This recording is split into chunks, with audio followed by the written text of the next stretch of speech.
सभी को यथा योग्य नमस्ते। मैं आचार्य सूर्य प्रकाश शास्त्री आप लोगों के समक्ष व्याकरण, हिंदी और संस्कृत विषय को लेकर उपस्थित हुआ हूँ। पहले भाग में हमने पढ़ा था वर्ण किसे कहते हैं। अब इसके आगे चलते हैं कि वर्ण जो है ये कितने प्रकार के होते हैं या वर्ण के कितने भेद हैं। तो वर्ण के दो भेद हैं। पहला है स्वर वर्ण, दूसरा है व्यंजन वर्ण। स्वर वर्ण किसे कहते हैं,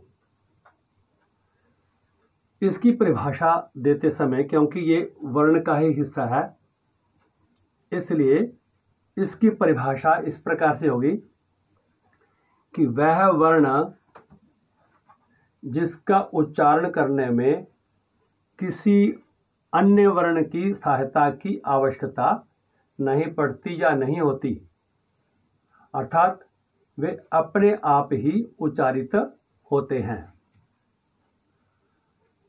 स्वर वर्ण जो है, इनकी उदाहरण इस प्रकार से है, जैसे छोटा आ, बड़ा आ, छोटी ई, बड़ी ई, छोटा ऊ, बड़ा ऊ, री, छोटी ए, बड़ी ए, छोटा ओ, बड़ा औ, छोटा अंग, बड़ा अंग।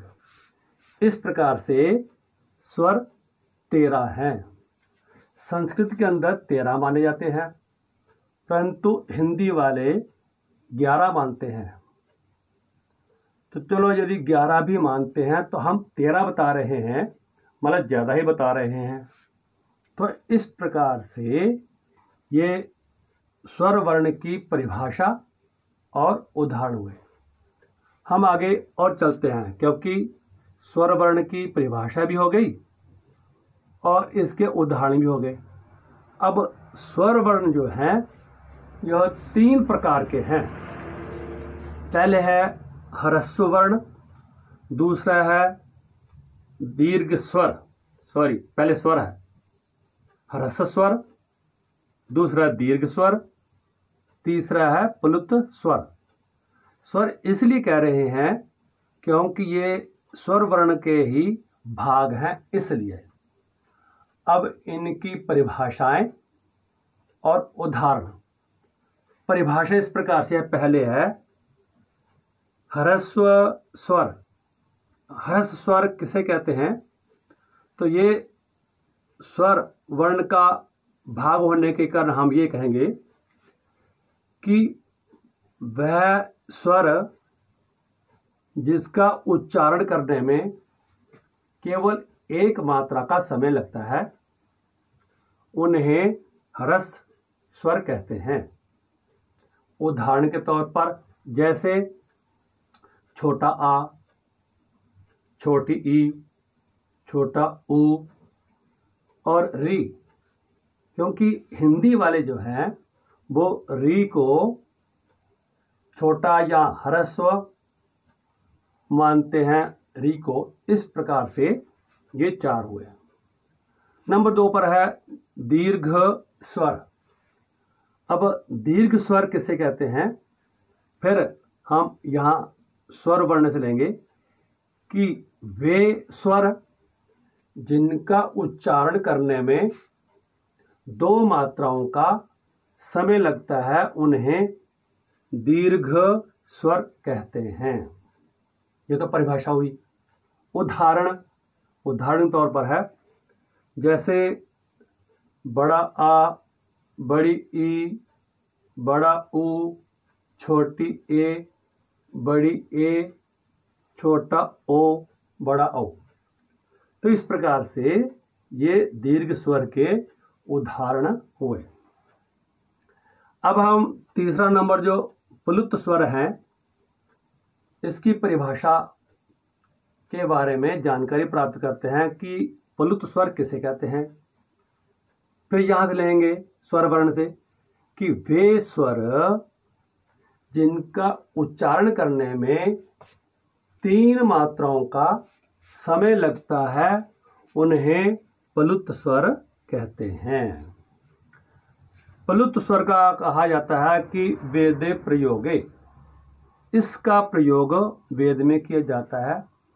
वेद के अंदर, गुरुकुल के अंदर जो वेद है, गुरुकुल के अंदर जब पढ़ाया जाता है तो वहाँ जटापाठ, घटापाठ आदि वगैरह करवाया जाता है। तो वहाँ ये आम प्रचलित है, स्कूलों में ये कम प्रचलित है। स्कूल में ह्रस्व स्वर और दीर्घ स्वर जो है ये पढ़ाया जाता है अधिकतर। हम आगे और बढ़ते हैं तो वो आता है कि मिश्रित या संयुक्त स्वर। अब मिश्रित स्वर या संयुक्त स्वर कौन कौन से होते हैं, कैसे बनते हैं?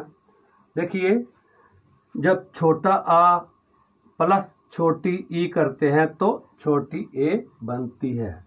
छोटी ए जो है ये संयुक्त स्वर है या मिश्रित स्वर है। मिश्रित का या संयुक्त का तात्पर्य ये होता है कि जब 2 स्वर मिलकर के एक अन्य स्वर को जन्म देते हैं तो उस स्वर को मिश्रित स्वर कहते हैं। नंबर 2 पर छोटा आ प्लस छोटा उ बराबर है छोटा ओ। फिर छोटा आ प्लस छोटा ओ बराबर है औ। फिर छोटा आ प्लस छोटी ए बराबर है बड़ी ए। तो इस प्रकार से छोटी ए, छोटा ओ, बड़ा औ और बड़ी ए ये मिश्रित स्वर हैं या संयुक्त स्वर हैं। इस प्रकार से जो हमने ज्ञान प्राप्त किया है कि स्वर किसे कहते हैं, स्वर कितने प्रकार के हैं या उसके कितने भेद हैं और उनके उदाहरण बताए गए हैं और बताया है अच्छी प्रकार से। तो अब जो है हम मात्राओं के बारे में जानकारी प्राप्त करेंगे। मात्राएं कब बनती हैं? तो देखिए, स्वर जो हैं जब व्यंजन में मिलते हैं तो ये अपना रूप परिवर्तित कर लेते हैं। तो परिवर्तित हुआ जो रूप होता है उनको ही मात्रा कहते हैं। जैसे ये बड़ा आ है, पहले छोटा आ आता है, तो जो छोटा आ होता है वो व्यंजन में समाहित हो जाता है।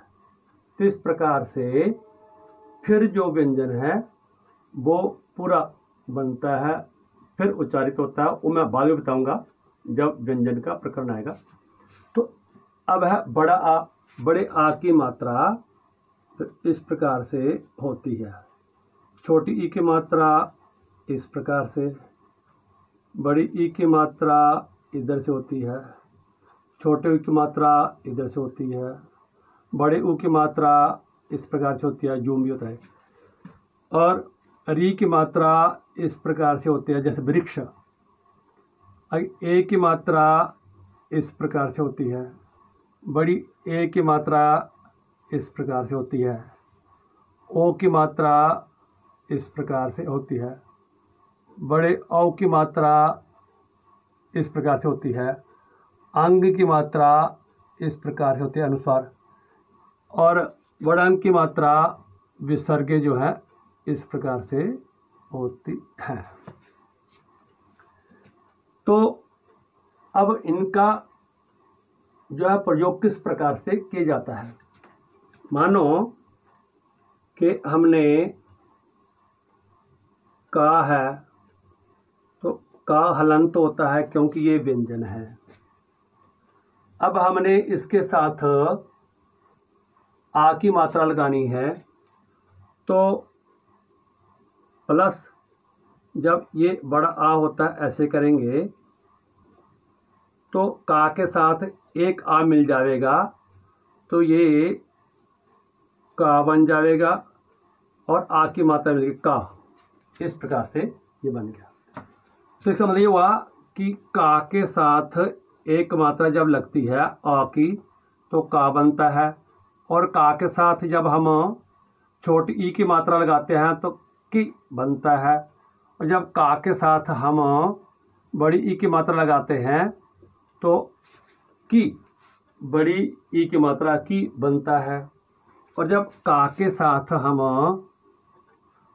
छोटे ऊ की मात्रा लगाते हैं तो ऊ इस प्रकार से हो जाता है, क्योंकि ये मात्रा इस साथ आ गई। जब हम का के साथ बड़े ऊ की मात्रा लगाते हैं तो ये का है और बड़े ऊ की मात्रा इस प्रकार से हो जाता है। और इसी प्रकार से जब हम री की मात्रा लगानी होती है तो जैसे क्री होता है तो री इस प्रकार से आ जाती है मात्रा इसकी, और जब ए की मात्रा लगानी होती है तो हम इसके ऊपर ए इस प्रकार से लगा देते हैं तो बन जाएगा के, और जब बड़ी ए की मात्रा लगानी होती है तो हम इस प्रकार से लगा देते हैं कई, और जब ओ की मात्रा लगानी होती है तो ओ की मात्रा हम इस प्रकार से कर देते हैं, यहाँ नीचे ओ को बन जाएगा, और जब औ की मात्रा लगानी होती है तो का लगा करके फिर औ कौ, और जब अनुस्वर की मात्रा लगानी होती है अंग जैसे कहते हैं छोटा अंग, तो का के ऊपर बिंदी इस प्रकार से आ जाती है, ऐसे लगा लेते हैं, और जब विसर्गों की मात्रा लगानी होती है का के बाद तो इस प्रकार से ये लग जाता है। तो जो स्वर हैं ये रूपांतरित होकर के अपना रूप बदल करके जो व्यंजनों के साथ लग जाते हैं उन्हें मात्रा कहते हैं। तो इस प्रकार से आप लोगों को अच्छी प्रकार से समझ में आ गया होगा कि भाई पहले वर्ण है, वर्ण के दो भाग हैं और दो भागों में पहला स्वर, तो स्वर की परिभाषा और उसके उदाहरण बताए मैंने, और फिर उनके भेद बताए, और भेद बताने के बाद मात्राओं का ज्ञान करवाया। तो मैं उम्मीद करता हूं कि आप लोग इससे अच्छी प्रकार से समझ गए होंगे और इससे लाभ उठाने का जरूर प्रयास करेंगे। इति ओम शम।